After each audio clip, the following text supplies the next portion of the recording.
The untimely passing away of Mr. Shinzo Abe has shocked Japan, and we are still in the shock. And people had different opinions. I did not necessarily agree with Mr. Abe's policies, but as a human being, he was a really warm person. I had a privilege of getting to know Mr. Abe and have private conversations. So for me personally, it was a really heavy blow, and I miss Mr. Shinzo Abe. I wished we could have had more time to discuss things from Japanese politics to cinema, his favorite genre of the arts, and I really miss Mr. Shinzo Abe, and this tragedy would have repercussions for many years to come. Um, you know, the reason why the Japanese people are in such a deep shock is probably very profound. Um, Reportedly, the culprit carried out this act of violence based on his view of the world, which was at best delusional and unbalanced and quite out of the point. So there are no good terrorisms or bad terrorism. Every act of terrorism is bad, but when an act is carried out based on some broad political views, some ideologies and so on, then although this act of violence cannot be, approved or allowed or anything, but then we may be able to understand it in historical context. I mean, although we are in a civilization where differences of opinions should be settled by debates, discussions, and negotiations, and consensus building, and so on. We do,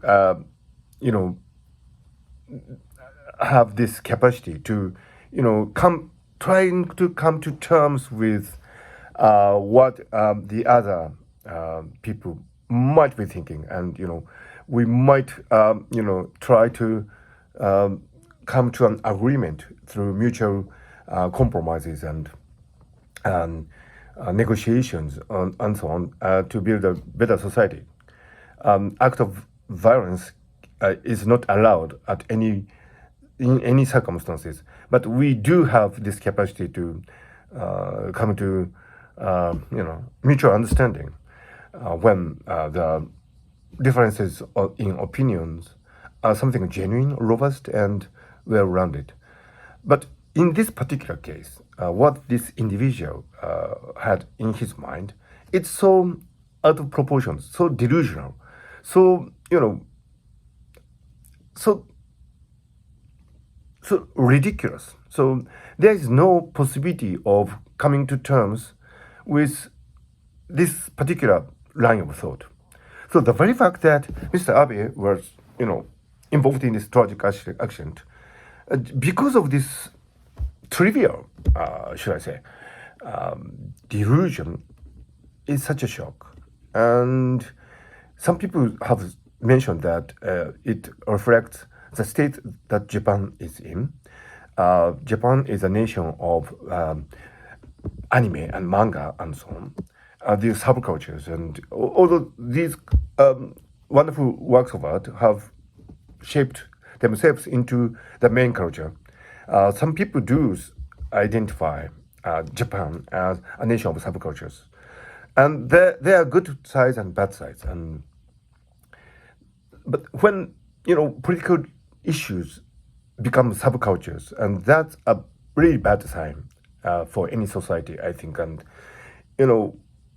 as a Tokyo resident, I do feel that in Japan there's this tendency of subculture, for sure, in many aspects of political and media phenomena. And when you look at this incident from that perspective, then there might be something terrible about the very nature of this really tragic incident. The fact that the individual who was responsible for it was, under a delusion, which could be at best described as a subculture. I mean, something really trivial, something in the sense that, it did not represent the full spectrum of human existence. A robust, well-educated, balanced appreciation of what life involves and so on. So that, I think, is the most, unnerving and profoundly disturbing nature of this incident. And for that, I feel really sorry. Mr. Abe is somebody who was dedicated to improve Japan and improve the world affairs. And of course, he had profound philosophy about what the future of civilization, future of humanity should be. And the fact that he fell down because of this subcultural, unbalanced, trivial belief and act and so on. It's so sad. Friedrich Nietzsche said that in his essay, Gay Science, Nietzsche mentioned that, that era of tragedy is over and the era of comedy is coming. And I used to read Friedrich Nietzsche a lot when I was in the teens. And I remember this passage well. So it is comedy. I mean, this, fact that, all these trivial things are taking main stage and, even harming people irreversibly. Is this comedy or is this tragedy? I have no answer, but this video of reflection would hopefully help me sort things out personally, and also I hope this would convey some of the feelings that we have right now in Japan to people who are, concerned about this. And this is the gist of the matter as I see it. So finally,